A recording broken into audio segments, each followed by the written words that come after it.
Kei aku rangatira putano I te motu anei kua whakawhaiti mai nei anō ki tō tātou marae e karanga atu nei kia tātou katoa. Kia hui, kia wānanga, kia nanai ore, kia ruku, kia mai ake ai tātou. He kai kei te ngutu, he mātauranga kei te hine ngaro. Nau mai tēnā koutou katoa. For centuries, te reo Māori was the main language spoken across Aotearoa, but colonisation and government policies saw it driven to the brink of extinction. In schools, Māori children were beaten for speaking their language, and within just a few generations, the number of fluent speakers collapsed. In 1972, the Māori language petition was delivered to Parliament, sparking over 50 years of ongoing effort to ensure the survival of te reo, from kohanga reo and kura kaupapa to making it an official language, he reo ōkawa, in 1987. But just last week, the Ministry of Education announced it will remove most Māori words from new early reading books and scale back others already in schools. This follows moves to put te reo beneath English on passports and replace Māori electorate names. So what does this mean for the language and for its revitalisation in the years ahead? E Huama, joining us now are Dr. Vincent Olsen-Reeder and Associate Professor Awanui Te Huia, both experts in Māori language revitalisation and bilingualism. E mihi ana kia kōrua, kai aku hoa, kai aku rangatira tēnā kōrua, nau mai kia marae I tēnei ata. Tēnā kōrua. Tēnā koe te mana hau. E homa, I pōhehe au, ko te tau 2025 tēnei, engari nā tēnei whakatau a tēnei kāwanatanga, anō nei ko te tau 2025. Vini, e taku hoa, the ministry, they're saying removing te reo from these early readers is about literacy. What are the real risks of having te reo Māori in these books, or is there opportunities there? Is the government on the right track? Tēnā koe te mana hau o tira, tēnā tātou. No, I don't think the government is on the right track with this one. There was a real opportunity, I think, given the fact that, Aotearoa has never had a structured literacy program informed by the way that New Zealanders actually read and write or speak. It's always been informed by overseas, and there was a real chance here to investigate how a structured literacy program from Aotearoa could have been built in a way that really makes sense to how New Zealanders read and write and speak and all those things. I think we could have made much better use of the resources too that have gone into this by thinking about Pacific languages as well, and how if we were able to create our own structured literacy program, we could have actually had all of those things, but we didn't do that. Instead, the government decided to kind of what looks to be anyway like a segregation of te reo Māori out away from the eyes and the minds of our tamariki, and particularly our Tāmaki Makaurau, as well as contributing, honestly, to our lower New Zealand English proficiency, which is something I can't quite make sense of. All of these things, taking the language away from how we speak every day, just doesn't seem to make any sense. Ko ana te ngākau I kōrero koe mō ngā tamariki Māori vani te mea. Kua whakapau kaha, te toko maha o tātou ki te whakatupu ake I o tātou tamariki ki te reo Māori. But, Awanui, you've done a lot of research around this as well. How will this affect whānau who are trying to raise their tamariki with te reo Māori? Yeah, tēnā koe I tērā pātai. Te mana hau. So, I think one of the issues is that it's problematic for both our whānau who are attempting to whakatipu a tātou tamariki I te reo Māori, because it prevents our own tamariki who kōrero Māori as their normal language of use from being able to speak with their friends at the park, with their cousins who perhaps don't go to kura. And the other issue is that the large majority of our tamariki Māori are in these state schools. This is compulsory education that we're talking about. So what this does is it places the additional load on parents, Māori parents, and parents who are invested in te reo Māori, so that's, Aotearoa whānui, they have to go outside of their normal lives to reach te reo Māori, which should be something that they should have access to through these compulsory texts that they're being required to read. So it's just effectively, it's creating additional burden on our whānau to try and make make te reo Māori a normalised part of our society. And, you know, Vinny, we've both been in the space for a very long time and helping our kids to develop their proficiency in te reo and to help them through bilingualism to learn how to read and to do phonics and all of those kind of things. Can you just articulate a bit more about how bilingualism actually does help literacy, not just in te reo Pākehā, but in te reo Māori as well? It helps with the literacy in both the languages, ne? Yeah, it's kana tēnā pātai, and I think, you know, one of the hardest parts of this whole conversation is that we've had to hear from the ministry, like you were saying in your introduction, Scotty, that, you know, two languages together cause confusion. I haven't honestly heard that myth in so long, and it's, you know, it stems from 1930s when monolingual British psychologists were trying to take pot shots at French bilinguals and all this other, you know, it's just ideological stuff from ages ago. But you're completely right. Mena tātou ka tirotiro ki ngā kura kaupapa Māori, we can see how much our students in kura kaupapa really excel in literacy across both languages. And that's not by accident. It's because the reverse of what the ministry says is actually true. The more we expose our tamariki, while their brains are well geared to learning communication while they're still young, they are learning about patterns and phonetics and grammar in a really comprehensive way that doesn't require a lot of external teaching applied to it. So we could have all that for our tamariki if the ministry were prepared to look to full literacy as our way of moving forward, not what it's doing now, which is not to look at literacy at all, but to look at English. English only. Tino tika tēnā kōrero here, and I think they're really underestimating the ability of our children, all of our children in Aotearoa, to just be able to absorb all of this stuff and still have that extensive knowledge around literacy and being able to advance themselves in terms of uplifting their skills in reading and writing and all of those kind of things. Bilingualism, as we know, Awanui helps that, but you know, you said that this is going to shift a lot of the load onto parents. So what is the actual role, do you think, of schools and the public in terms of resources? What's their role in supporting te reo, in your opinion?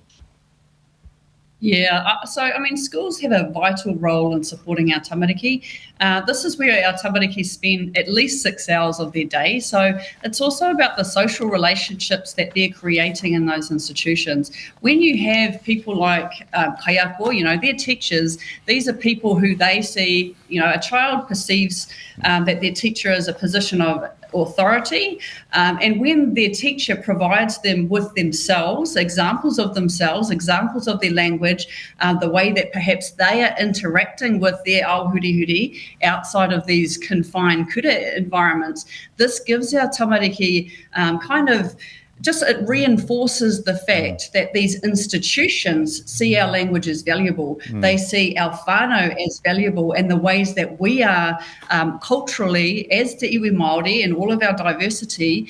So having that reinforced by institutions that are compulsory, again, I bring that point up, our tamariki need to be in some form of education, and this is where they tend to be. They tend to be in these English medium schools.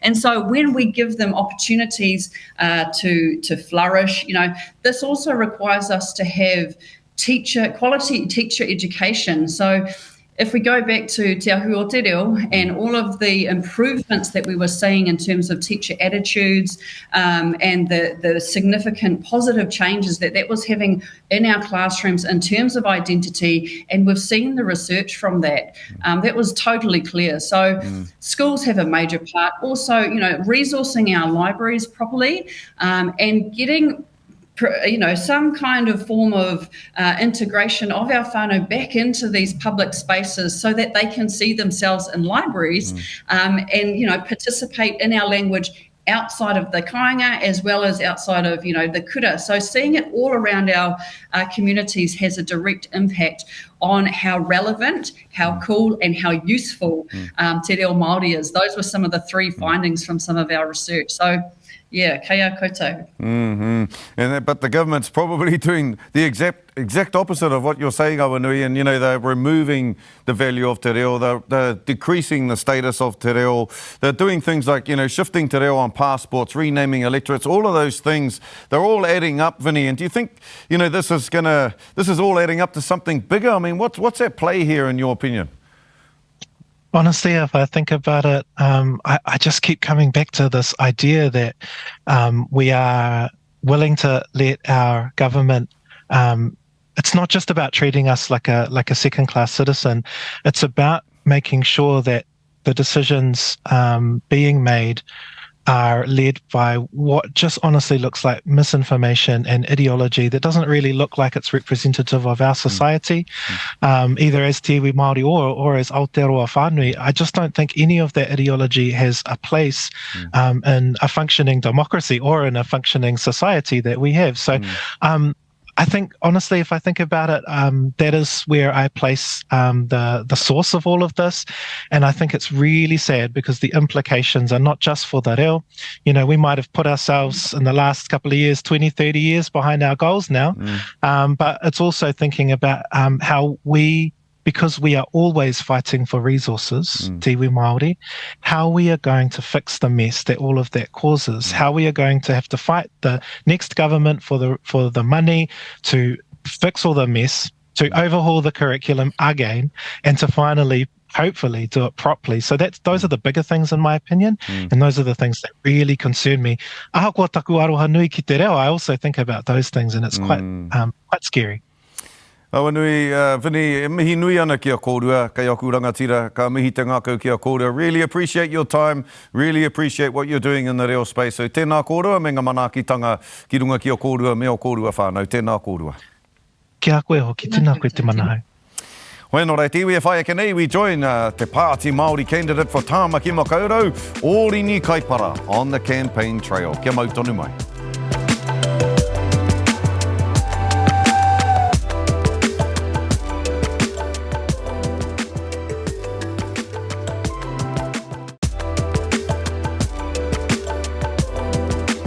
Taki huri mai anō ki a Marae, kei te hoki atu anō ngā kai pōti o Tāmaki Makaurau ki ngā wāhi pōti o te takiwā, whai muri hoi te matenga ohorere o te kaipupuri i te tūru o Tāmaki o Takutai Tarsh Kemp. And the race to fill her seat has become a test of political will, community connection and the power of the urban Māori vote. I kōrero a Yvonne Tahana ki te kai tono mā Te Pāti Māori kia Oriini Kaipara.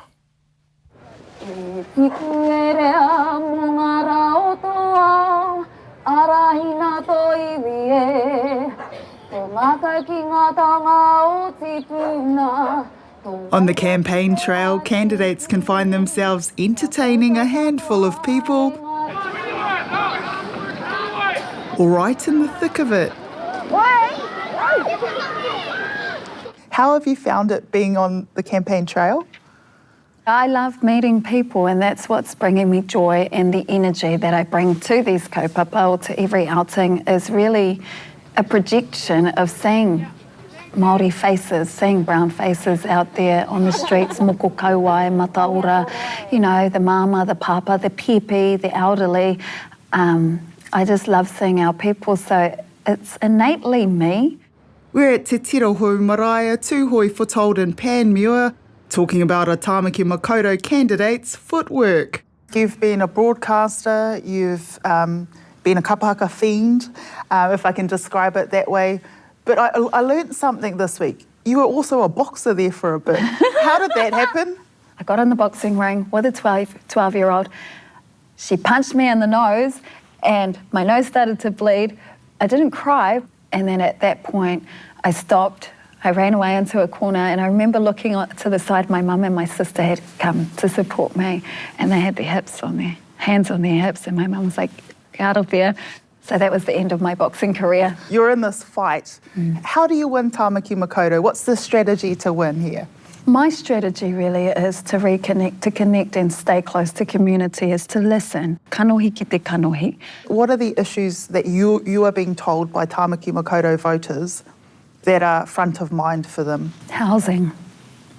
It's the big one? Housing is at a crisis point. What part of Pāti Māori housing policy do you think could make a difference in Tāmaki Makaurau for Māori in Tāmaki Makaurau? With the social housing, all new builds, 50% to go to Māori, but also it's about returning whenua.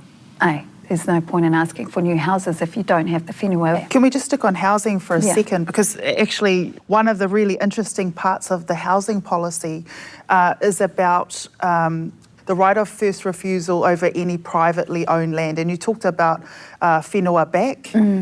Is that a sellable policy to get over the line in any way? Because you need those support partners on that policy? Yeah, I absolutely believe in the policy, in our people, in our tikanga, and in the people who advise me, and that is the people of Tāmaki Makaurau. And when I believe in it, it becomes a manifest.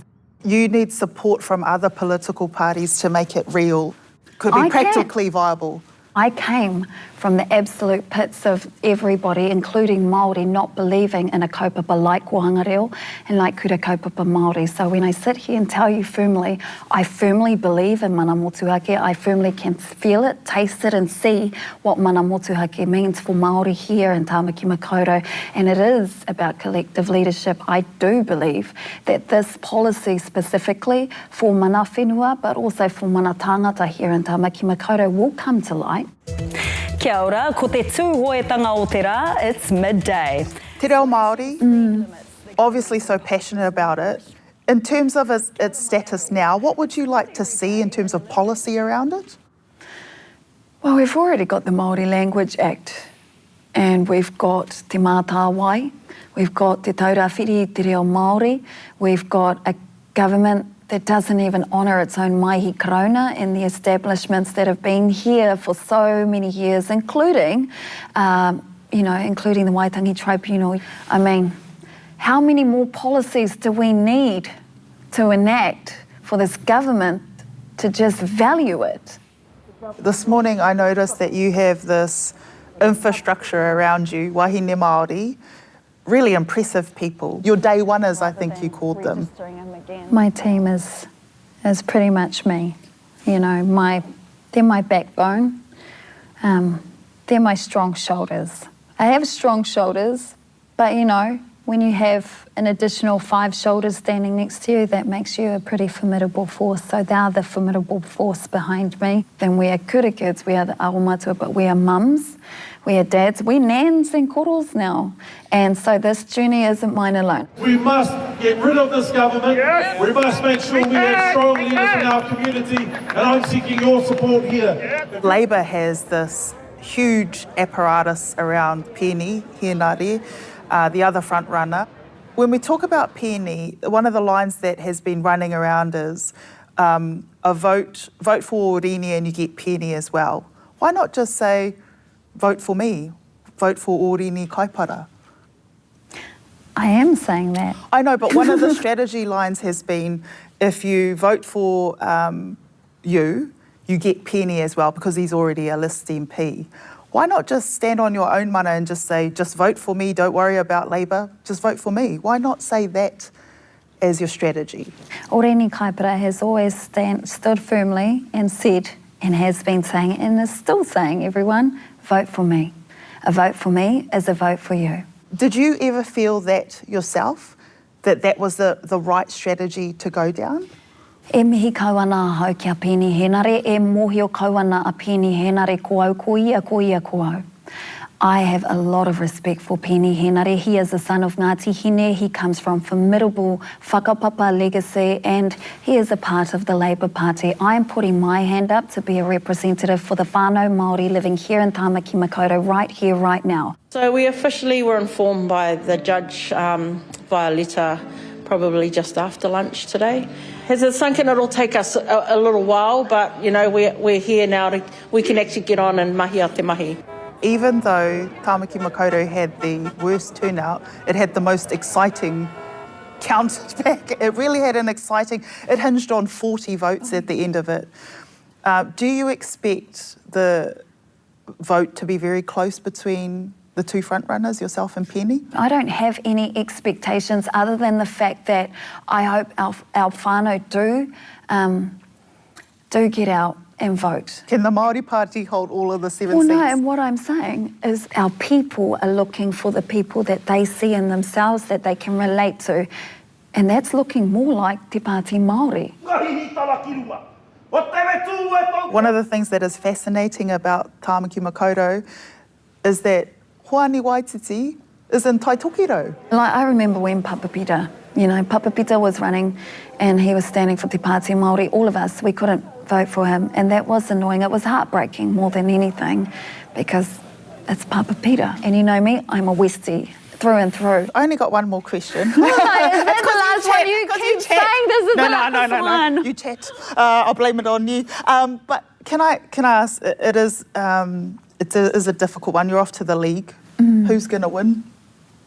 Māori, all day, every day. It's a diplomatic answer. No, it's a real answer. And I'm always going to say that because I am the biggest hype person when it comes to Te Ao Māori. So you're not going to vote, you're not going to say who's going to win out of the Manukau Magpies or the Mount Albert Lions today? All I hear is Māori all day. That's who's going to win.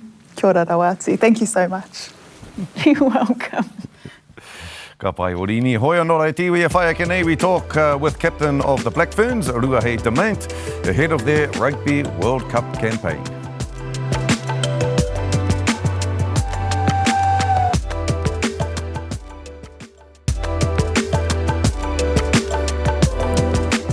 Ki mai anō, Ruahei Demant is captain of the Black Ferns. Ka tahi anō rātou, ka wehe ki ingarangi, ki te wawawake, ki te ārai atu i ngā wero mō tā rātou taitara whakaihu waka o te ao. Courtney Tairi caught up with Ruahei to talk about her upbringing and how her culture shaped her as a player and a person. From a remote corner of the East Coast to the world stage of women's rugby, Ruahei Demant carries her whakapapa, her whānau and her people every time she pulls on the Black Ferns jersey. More than a captain, she's a voice for the next generation and a story of resilience, leadership and identity. I'm a descendant of the East Coast. I was really fortunate to be born and raised back home on my tūranga waiwai. I was really lucky to be raised with Te Reo Māori as my first language. I was really lucky to be raised with all of my pakeke, my kuia, my kraua. They were our teachers at Kohanga. My siblings and I, we went off to kura kaupapa, and everything that was taught to us at our kura was all the kōrero tukuiho from our hapu and our iwi back home. And so growing up, that was the world that I lived in. When you reflect on that, how has that made you the person but also the player and leader that you are? Yeah, reflecting on that as an adult, I now see that the upbringing that I had, not all Māori or Indigenous people have that same upbringing. And so as an adult, when I reflect on that upbringing, at the time was all that I knew.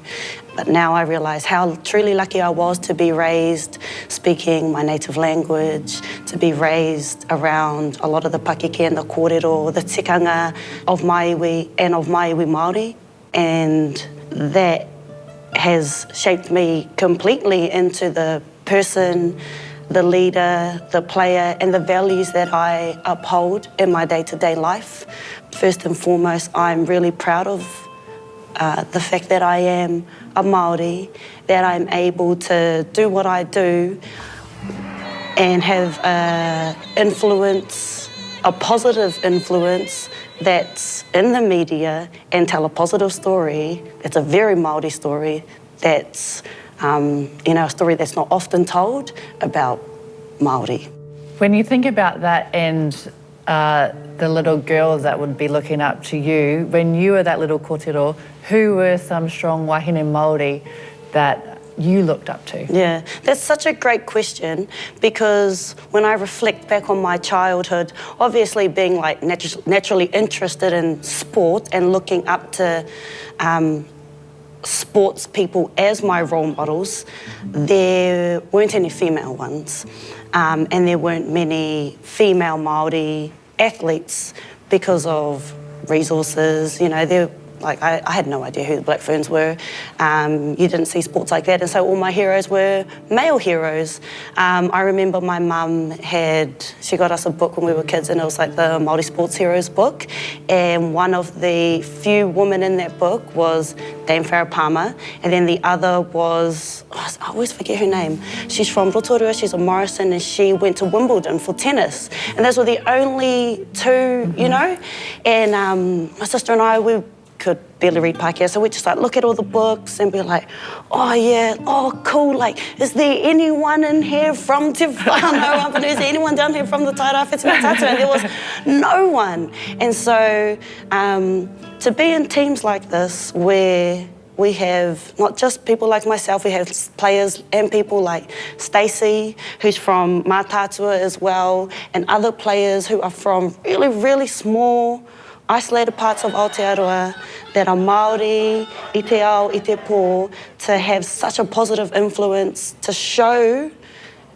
these young kōrero that no matter what they look like, where they're from, how far away they live from town, that if they want to be a rugby player, if they want to be a league player, you know, they want to be a sevens player, they want to go off to the Olympics, that they can, and no dream is too big, no matter who they are, where they come from. Today, Ruahei is one of many wahine Māori in the Black Ferns, proving you can come from anywhere and make it all the way to the world stage. The beautiful thing about our team is that we're all directly linked to the grassroots level, and that's probably, I think, the area where we have the greatest influence, because people see that you're just like them. And so to be here and represent our country is one thing, but to take obviously the rugby lessons that we take, but also the opportunities that we get to develop as people and leaders and take that back into our communities and you know, serve in that way, and then bring those new players, coaches, management through. Yeah, I guess it's just a part of the legacy that this team has always tried to maintain and uplift. Speaking of legacy, what was it like when you did first make the Black Ferns? You had different injuries that you had to overcome, but when you finally did get to wear the fern on your chest? Yeah, the first time I made this team was in 2018. I was really lucky and fortunate to go on tour with my younger sister, Kiritapu, who had already debuted a few years before. I never got to play a test with my sister, but the tours that we were able to be together, like, it just obviously hits different when it's with your own flesh and blood. But what has it meant for you to have that tautoko and that support from your whānau? My mum, my dad, and my grandparents, when we were kids, would take turns driving us to town or to our games. Some of our games were like 2 hours away from where we lived when we were kids, you know, and now I realise how fortunate I really am to have their tautoko, not just now, but from right back when I was a kid. Like, who wants to travel 2 hours to Whakatane to watch like 6-year-olds or honey pot around a ball, you know? But my parents, my grandparents, they would do that for us. This is probably like the best physically conditioned team that I've been a part of with the Black Ferns. I would say being blessed to have a bit more stability. We've had a lot more games to prepare for us to be able to obviously go over to England and have the goal of trying to win this World Cup again. There's like absolutely no reason that we can't. What is, I guess, your ultimate dream personally, but also for Māori in sport, when you reflect and say when you're a little girl you didn't even know what the Black Ferns was? Yeah. Oh, that's a hard one. I probably wouldn't actually even know how to answer that. I know that as a female athlete, what I would love to see is for females in sport, but for me, females in rugby, to be able to do this without any barriers. And I feel like as women, there's always barriers put in place, and we're just so used to it that we just find a way and just move on, you know? It's just the norm. I would say no dream is too big. To the whānaus who are, you know, poipoing, all our little pipi pāpau out there, kia kaha ki te tautoko i a tātou tamariki, kia kaha ki te hāpai a rātou, aha koa ngā wawata e hiahiana e rātou te whai. Kia kahara kia koutou wāhine mā ki roto o Ingarangi. Ngā mihi nui e homa i tā koutou mātakitaki mai i tēnei ata, hei te rawiki.